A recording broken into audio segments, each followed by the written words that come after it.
Bueno, vamos a comenzar. Te voy a compartir mi pantalla. Este libro ustedes ya lo tienen. El que no tenga me avisa para poder enviárselo. ¿Logran leer algo? Si no, para mantener la cantidad de espacio.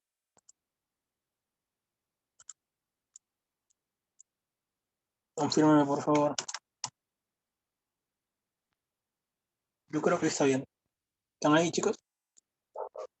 Ya. Vamos a entrar en lo que es la realidad nacional como sustento de la geopolítica, ¿ya? Recordemos que hemos visto sobre la realidad nacional, el poder nacional, o las bases de lo que es la geopolítica.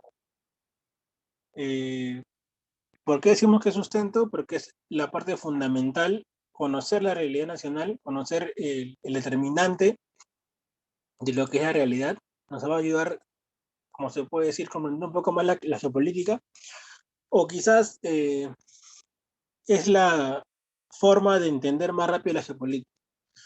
Uno no puede tomar decisiones geográficas que afecten a una determinada población sin conocer la realidad de ese lugar geográfico, ¿no? De ese estadio geográfico. Entonces vamos a ver el aspecto físico geográfico, la ubicación. Recordemos que el Perú, de nuevo vamos a contextualizarlo, acá tenemos el mapa ya listo. Déjenme,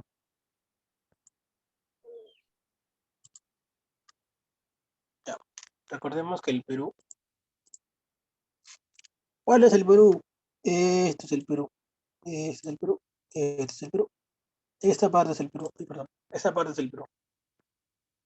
Recordemos que el Perú está ubicado en América del Sur, ¿no? El Perú se ubica en el hemisferio sur, meridional o austral, meridional es la parte de abajo, según según la línea ecuatorial y en el hemisferio occidental, según el meridiano de Greenwich. Tiene una extensión, la superficie del territorio peruano es de 1.285.216 kilómetros cuadrados. Según nuestra constitución, del Océano Pacífico pertenece al Perú una franja paralela al litoral de 200 millas de ancho, 300 kilómetros a lo largo. Puntos extremos del país.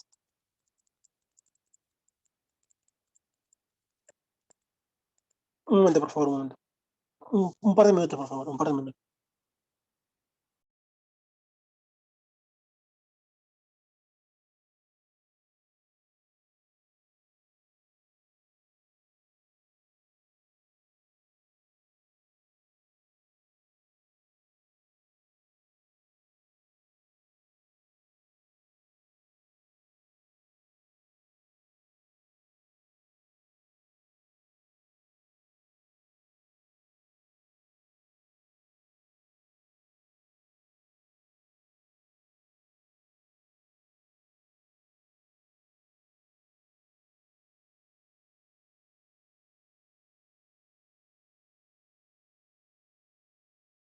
Disculpen la interrupción, es que lo que pasa, no sé si escuchan por afuera ruido ambiental, creo que mi vecino no conoce los límites de lo que es el COVID, entonces el distanciamiento social a él no le afecta, ¿no? Está haciendo fiesta y hace mucho ruido, y si es que escuchan ruido de música o así, o gritos así, les pido mil disculpas, pero que escapa de mis manos. Entonces vamos a continuar, ¿ya? Ok, muchas gracias. Bueno, puntos al extremo del país. Al norte, el punto extremo se localiza a 0.01.48 de latitud sur y a 75 grados 70.29 de longitud occidental en el límite de Colombia, en el townland del río Putumayo, al norte de la población de Huepi, provincia de Maynas, departamento de Loreto. ¿Dónde es eso, profesor? Voy a compartirle de nuevo mi pantalla para poner un mapa interactivo. Un momento, por favor, un par de minutos.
¿Se puede ver? Sí, ¿no? Ya, vamos a ver acá. La parte de Loreto es la parte que está acá. Como nos hace referencia a la parte de acá.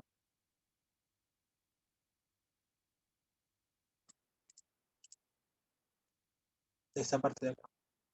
Toda esta parte de acá. Bueno, pero si lo logran ver, ¿no? Sí, profesor. Ya. Ahora probamos el punto.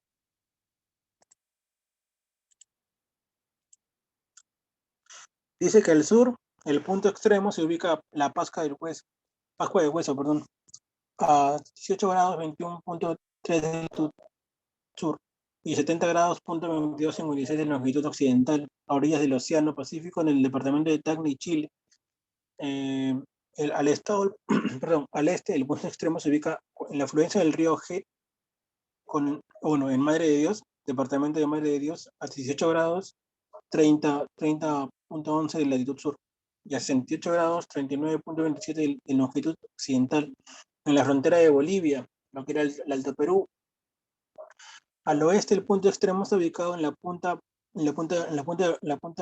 Balcones, en el departamento de Piura. Ese es el lado de Ecuador. En la latitud sur, de longitud occidental en el Océano Pacífico. Cabe señalar que el punto extremo en el oeste no se, no se considera límite de las 200 millas marinas, ya que también forman parte del territorio patrio. Recordemos que también las líneas, las 200 líneas marítimas del Perú, hace un tiempo atrás tuvo un conflicto con Chile, ¿no? Que no se reconocían los hitos como parte de, y hubo una gran discusión de que si es que le correspondía más a Chile o si nos correspondía más a nosotros, ¿no? Con Ecuador sí lo tenemos bien definido, nunca hubo problemas de tipo marítimo, así que nunca ha habido problemas de tipo territorial en las fronteras marítimas, ¿no?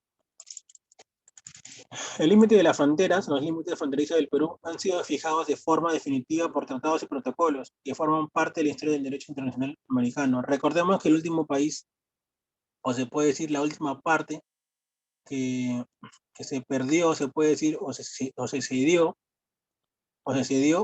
fue la parte que le dimos a Ecuador, ¿no? En la parte de acá, déjenme ver acá, es la parte de acá, ¿no? Esta parte de acá. Esta parte antes era parte de Perú, ¿no? También hemos perdido con Brasil esta parte de aquí y esta parte de aquí. Son partes, se puede decir, puntos que los cuales ya hemos fijado, ¿no? También recordemos que se perdió, o bueno, se cedió, se le puede decir así, se le puede decir que se cedió la parte de Tacna y Arica, ¿no? Y una parte también de Bolivia. Entonces hemos cedido o hemos sellado los pactos eh, ya sacramentados, ¿no? Ya no se puede hacer absolutamente nada. Es por eso que algunos siempre dicen, vamos a recuperar las partes que perdimos con Chile, que es la última, lo que más nos duele, se puede decir. Pero no fue la última que perdimos, la última que perdimos fue con Ecuador. Entonces, vamos. Eh, sigamos. Nuestros límites son norte con Ecuador y Colombia, este con Brasil, sur con Chile, sureste con Bolivia y en el oeste con el Océano Pacífico. El medio físico peruano. El país se encuentra en la zona introtropical de Sudamérica, comprendida entre la línea de Ecuador y el trópico Capricornio. Cubre un área de 1.215 kilómetros y lo que convierte en el 20º país más grande del tamaño en la Tierra y el tercero en América del Sur. Una pregunta, chicos, así sencillamente. ¿Qué tipo de clima tenemos en el Perú? Estando en el trópico de Capricornio, o sea, en una parte tropical. A ver, ¿quién lo sabe para seguir con la parte del tema? ¿Qué tipo de clima tenemos en el Perú? Húmedo, ya. Por ejemplo, el clima húmedo o variado, dice Boris. Ya, exactamente. Por ejemplo, si ponemos en Colombia, Venezuela, Costa Rica, Panamá, que están parte, por ejemplo, más que todo Colombia y Venezuela, ¿no? Que tienen qué tipo de clima tienen? Aparte de tener una gran variedad. ¿Cuál es el clima que predomina? Por ahí de repente conocen a un venezolano que le puede decir que chamo, que su país es recontra cálido, es un clima tropical. ¿Por qué el Perú no es un clima tropical? Ahorita vamos a ver por qué el Perú no tiene un clima tropical. O sea, tienen ciertos lugares como la selva, pero no predomina un clima tropical. Se prevé o se plantea que en un futuro el clima predominante del Perú va a ser un clima tropical. Está visto de esa manera por los cambios climáticos. Hasta el momento no. Hasta el momento seguimos en un clima seco, templado, un clima variante. Dice que siempre Lima es un poco, de noche es muy fría y a la vez muy seca y a veces también muy húmeda. Es un poco cambiante. Eh, Déjenme leer sus mensajes. El clima tropical favorece para la producción, profesor. Depende de por ejemplo, depende de lo que vas a sembrar, pues. Por ejemplo, en Colombia, en Venezuela, el café, el cacao, lo que es parte de la selva también, ¿no? El café, el cacao, también el mismo plátano, y las frutas tropicales como por ejemplo los cocos, las piñas, ese tipo de frutas son muy abundantes en ese tipo de lugares, porque es un clima tropical. En un clima variado como que tenemos, eh, exactamente en un futuro no muy lejano, claro, tenemos una gran variedad de climas en el Perú, ¿no? Ahora vamos a ver por qué tenemos una gran variedad de climas. Ya, entonces, tomamos lo que se ve, la gran diversidad de recursos naturales. La Constitución expresa que el mar territorial se extiende hasta 3 millas náuticas. El gran conocido como Mar de Grau, ¿no? Y el cielo de Quiñones, como siempre hacen referencia los amigos de la FAP. La geología del territorio peruano se encuentra determinado para la interacción de las placas tectónicas. Profesor, ¿por qué terremotos? ¿Por qué hay movimientos sísmicos? Recordemos que hace poquito, nada más hace poquito, hubo un terremoto en México, ¿no? No sé si alguien tiene amigos en México, yo tengo algunos cuantos que se han ido de acá a México y me contaron que fue muy fuerte. Las placas tectónicas son las superficies terrestres con las cuales uno ya es el territorio, ¿no? Recordemos que la placa tectónica que está en Perú es la de Nazca entonces la placa de Nazca con la placa, se puede decir, eh, bueno, de América, cuando chocan o se ricen, perdón, o se raspan, generan movimientos, ¿no? Movimientos, se puede decir fricciones, y eso vamos a ver más adelante. Eh, bueno, la sudamericana del este, donde se halla un territorio continental, y la de Nazca, ¿no? O sea, la placa sudamericana, como se dice, ¿no? Y la de Nazca debajo del Océano Pacífico, ambas comparten un límite convergente de subducción. Profesor, ¿qué quiere decir subducción? Vamos a dibujar la subducción rapidísimo. Este es un movimiento, este es un movimiento de subducción. Ven acá mi puntero, ¿no? Ya. Cuando es así, ¿me dejo entender? ¿Logran ver? A ver, hago así. Esta es la placa de Nazca, esta es la placa sudamericana. Esa es subducción. Ya, sigamos. Eh, Es decir, la placa de Nazca subducciona bajo la sudamericana paralela de la costa occidental sudamericana, a una velocidad promedio de 7,8 kilómetros al año, perdón. Producto de esta subducción, se formó hacia el Jurásico la fosa del Perú-Chile, así como la elevación de la cordillera de los Andes. La cordillera ha sufrido la importante proceso de erosión y aluvial, a la consecuencia de lo cual la región andina tiene una superficie bastante escarpada.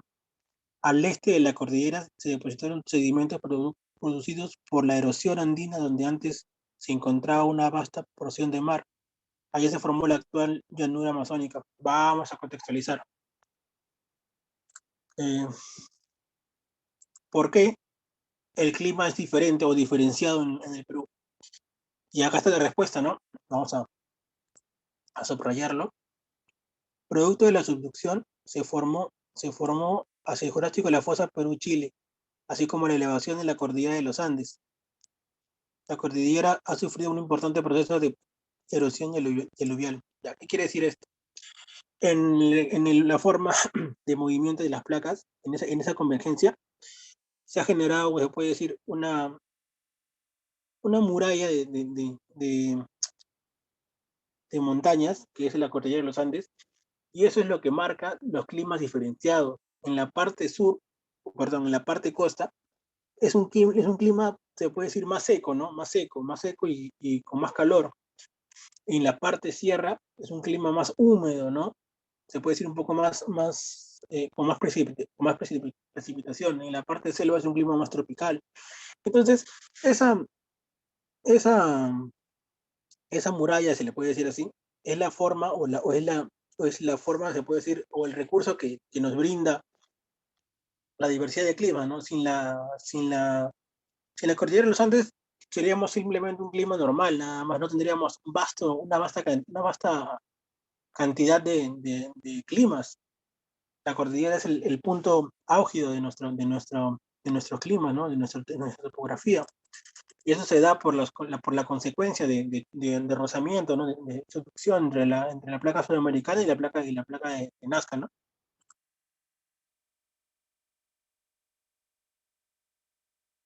Yo no creo que crezca más la placa. Ese es el proceso, mira, ese proceso que tiene miles de años, millones de años. Entonces, recordemos que está desde antes, había de los pobladores, bueno, los primeros pobladores del imperio, bueno, del Perú, como así, está mucho antes de Caraz, de Caral. Entonces, no creo que crezca, dice que crece cierta cantidad cada año, pero es mínima, es mínima. Entonces, para que crezca más o para que le pase algo, lo más seguro que serán unos cuantos millones de años o unos cuantos miles de años asegurado, por la seducción, claro, por la forma de entretejerlas. Supuestamente una aplasta a la otra y la otra va como que creciendo, ¿no? Saliendo adelante. Eh, Vamos a ver el relieve peruano. ¿Alguna pregunta o duda sobre este punto de la geología? ¿Alguna pregunta, duda, cuestión, interrogante?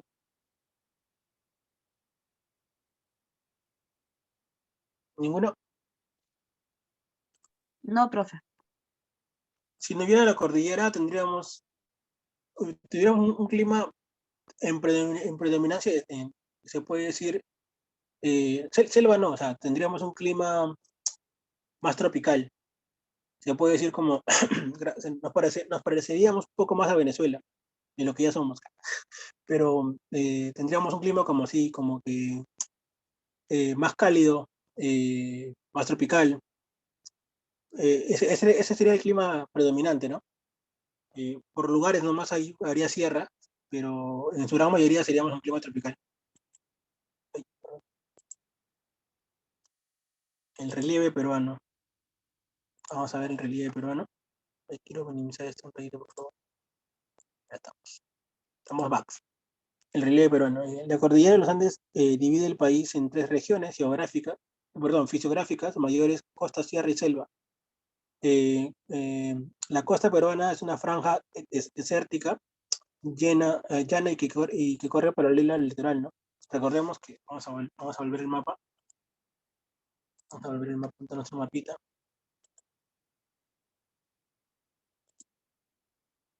Ya. Todo esto, si logran ver, es la costa, ¿no? Todo está sí, mira, si lo logran divisar correctamente, estas fracciones de tierra, no sé si lo llegan a ver. Vamos a, acá se ve mejor.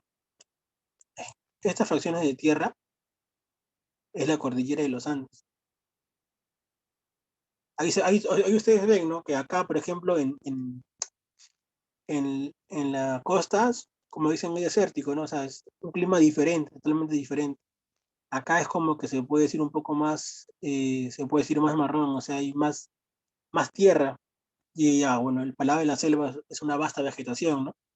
Van a ver todo verdecito. Y si vemos después a Brasil, después, como por ejemplo, tendríamos un clima parecido al de Brasil, claro. La gran, tropical, ¿no? Un clima, si se dan cuenta, miren, si se dan cuenta, el Perú tiene, que lo vemos de esa manera, todos los países que tienen cordillera de los Andes tienen un clima diferente, un clima diferenciado. No sé si lo logran ver. Estamos en el trópico de Capricornio, o sea, tenemos un clima tropical. Entonces, si es que no hubiera la cordillera de los Andes, si es que no hubiera por su deducción ese tipo de fragmento, todo sería verdecito. O sea, seríamos un clima tropical, completamente tropical, así como la gran mayoría. No sé si ahora me entienden mejor con el mapa.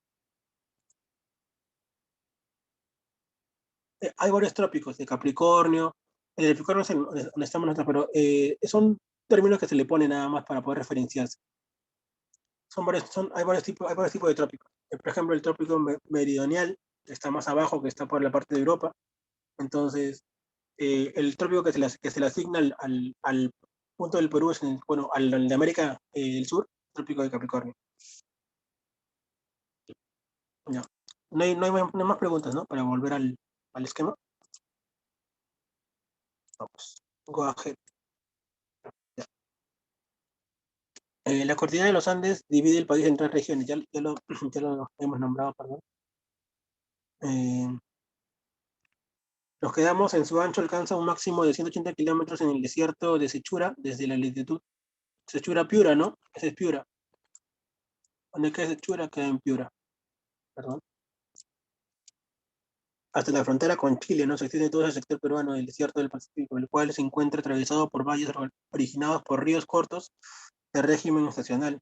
¿A qué le llaman ríos estacionales? Que los ríos no son constantes. No es como si fuera un río que tendría un caudal flujo o fluido, ¿no? Que siempre va a haber ríos. Son ríos que por temporadas se generan y por temporadas están en baja, ¿no? No hay agua afluente en ese tipo de ríos. Pueden encontrarse pampas cubiertas de arena que forman los desiertos del país, tales como el Sechura, Piura y el de Pisco Ica, ¿no? Recordemos que también, eh, para contextualizarlo más rápido, Ica es conocida como el oasis de Sudamérica, ¿no? No hay un clima no hay un lugar como Ica, ¿no? Que tenga un oasis. O sea, en Chile hay también desiertos, como el desierto de Atacama, pero no tiene un oasis en sí, ¿no? Ica tenía 7 oasis originalmente, solamente le queda uno nada más, el del uno, el Unaguaná que estoy hablando, es la Huacachina. Entonces, si es que no han ido a Ica todavía a la Huacachina, eh, eso es recomendable que vayan para que lo conozcan, ya que se prevé que en unos años ya no va a haber el oasis, se va a secar, como se secaron la gran mayoría. Entonces es un lugar muy bonito de conocer, ¿no? Aparte que es los tubulares, claro. Yo también he ido en mis vacaciones de la universidad, he ido a hacer un poco de paseo y me he divertido bastante. Es muy bonito, aparte que tiene mucha riqueza en el sentido histórico, ya que es cuna de dos civilizaciones muy importantes, Paracas y Nazca, ¿no? Son dos cunas, el museo de verdad es hermoso. Claro, el agua sí, es por ahí, pero lo que bueno, no se puede nadar ahí, ¿no? Pero lo que se refiere es que antes era un agua potable, no un agua que se puede decir cristalina, era un agua de subsuelo, pero se iba secando con el tiempo, ¿no? De los 7 que teníamos, solamente nos queda uno y es la única que queda. Y es por eso que la están preservando, no se puede, no se debería perder, ¿no? Entonces tratan de preservarlo de cualquier manera, ¿no? La sierra está conformada por un sistema de cordilleras. Estas montañas corren alienadas en cadenas paralelas. Tres en el norte, tres en el centro y dos al sur, ¿no? Eso es lo que hace que se genere como un bloque, ¿no? ¿Y qué es lo que bloquean, profesor? Lo que bloquean es la cantidad de nubes, ¿no? La cantidad de nubes. Recordemos que Lima la gris, como la conocemos muchos, es así porque tenemos un tipo de nubes diferenciada al resto, ¿no? Tenemos un tipo de nubes que se llama las nubes estrato. Son nubes muy bajas, están muy bajas al nivel de las demás nubes, ¿no? Entonces, eso hace que se pinte, se puede decir, el cielo de gris por la contaminación también, ¿no? Entonces, tenemos un clima diferente. Por ejemplo, más allá como Chosica, por arriba, ya son nubes totalmente diferentes, son nubes un poco más altas. Entonces, el cielo es celeste, ¿no? El cielo es claro. Ya, pues vamos. Confluyen con el centro del nudo de Pasco, ya, mientras que los centros confluyen con los del sur en el nudo de Vilcanota en la altura de Cusco. Los Andes del norte son más bajos y más húmedos que el promedio. En ellos se encuentra el Labra de Porcuya, que con 2.145 niveles sobre el mar, es el punto más bajo de la cordillera andina. Los Andes del centro son los más altos y empinados. Es aquí donde se encuentra el pico más alto del país, el Nevado de Huascarán, con 6.768 nivel sobre el mar, ¿no? Los Andes del sur son de mayor espesor que los del norte.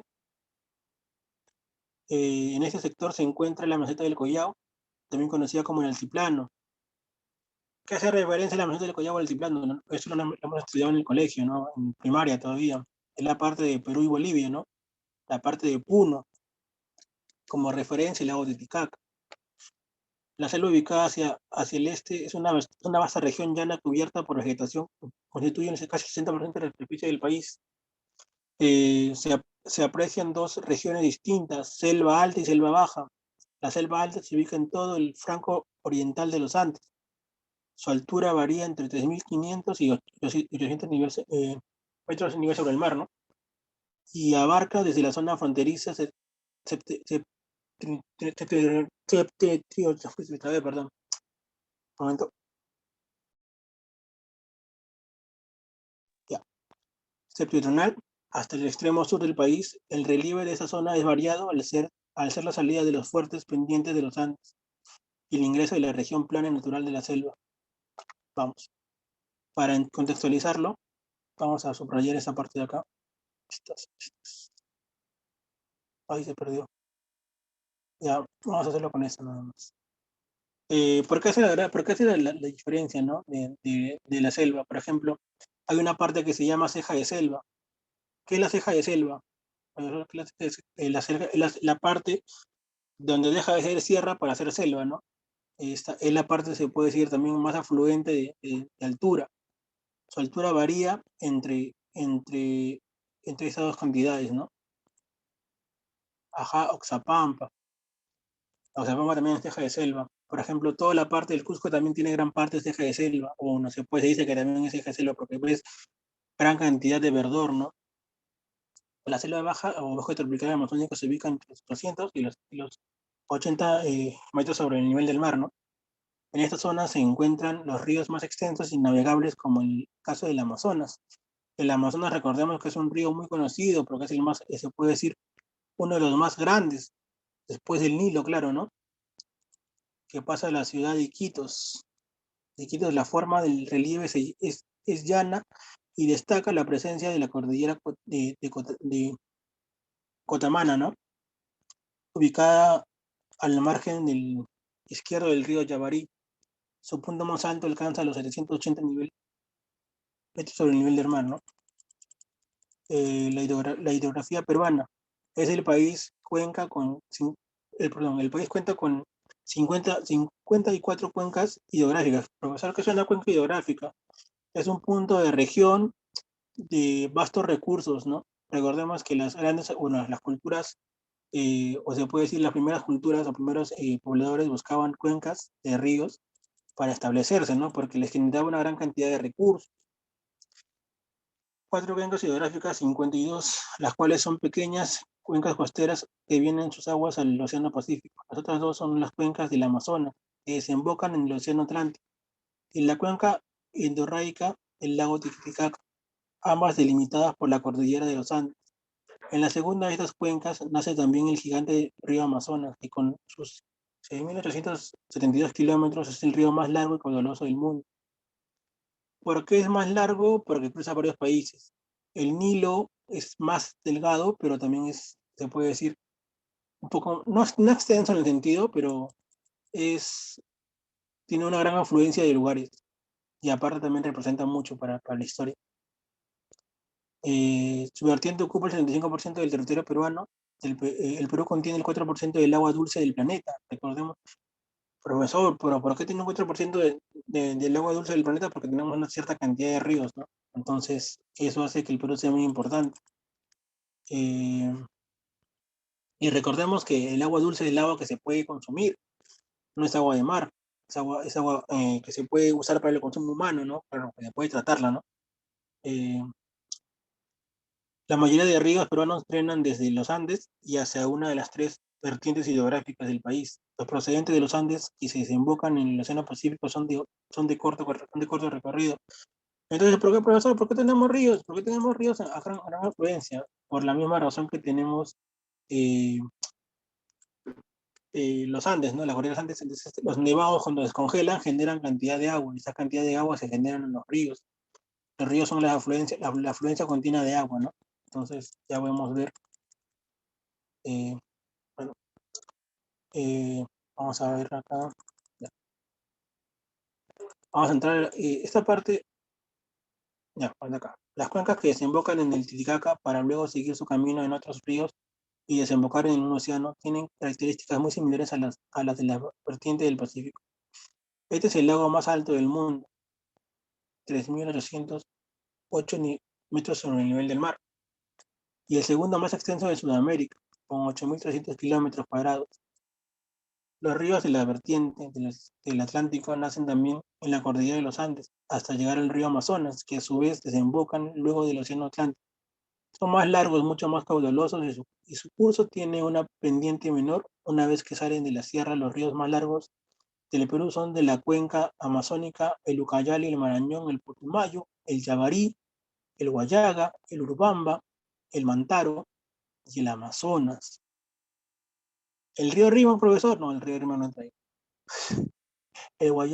Los ríos que desembocan en el lago Titicaca son, por general, cortos y tienen gran caudal, ¿no? La cuenca del Pacífico. La cuenca del Pacífico está formada por los ríos que nacen de los Andes occidentales y desembocan en el Océano Pacífico. Luego de atravesar el desierto costero, por la vertiente del Pacífico descienden 75 ríos que desembarcan, como el nombre le sugiere, en el Océano Pacífico, debido a sus cortos recorridos y por participarse desde alturas andinas superiores a los 5.000 metros de altitud. Son por lo general tormentosos, de caudal regular, con fuertes crecidas en verano y prácticamente secos en invierno. En ninguno es navegable excepto el tramo final del río Tumbes. De esa vertiente, el río más largo es el Colcamajes, Camaná, en 388 kilómetros. El más caudaloso es el río Santa, con un aporte medio anual de 6.100 kilómetros, 100 hectáreas de metro, ¿no? El río Ringma pasa por la ciudad de Lima y es usado para la generación de energía hidroeléctrica en las plantas de Moyobamba y Huampaní. El río Tumbes es el más caudaloso en el valor absoluto de la vertiente del Pacífico. Retomando, bueno, volviendo al punto, voy a explicarles por qué hay se puede decir, un acontecimiento diferente por la causa del río y el desembocamiento del agua al Océano Pacífico. Se genera un punto importante. Vamos a entenderlo ahí, pero vamos a retomarlo, ¿ya? Voy a dejar de grabar y nos reencontramos en menos de un minuto. Por favor, es rápido para continuar.